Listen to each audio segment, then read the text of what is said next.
কেন করলা এটা তুমি? আর একটু সময় দিতা আমায়, আরেকবার বুঝতে দিতা। কেন আমাকে এভাবে ছেড়ে গেলা? আমি কি করব এখন?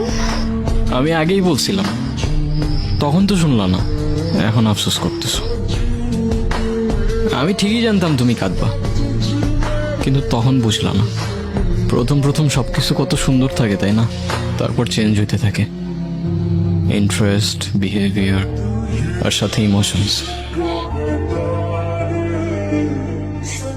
আমরা এখানে 1 ঘন্টা ধরে বসে আছি আর তুমি ফোনই চালাচ্ছ।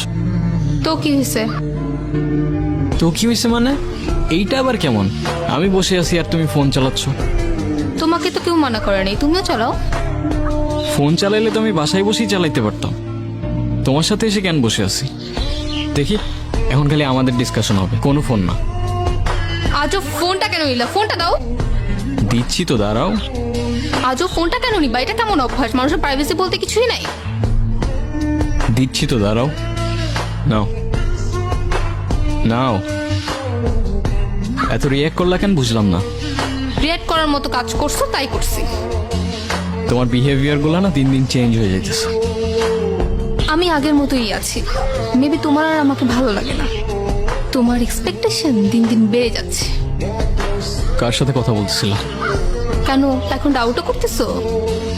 কাম অন, আই ডিডন্ট ডাউট, আমি জাস্ট আস্ক করতেছিলাম। ফোন চেক করো, নাও নাও। লাগবে না। কেন এখন চেক করবো না কেন? Because I trust you.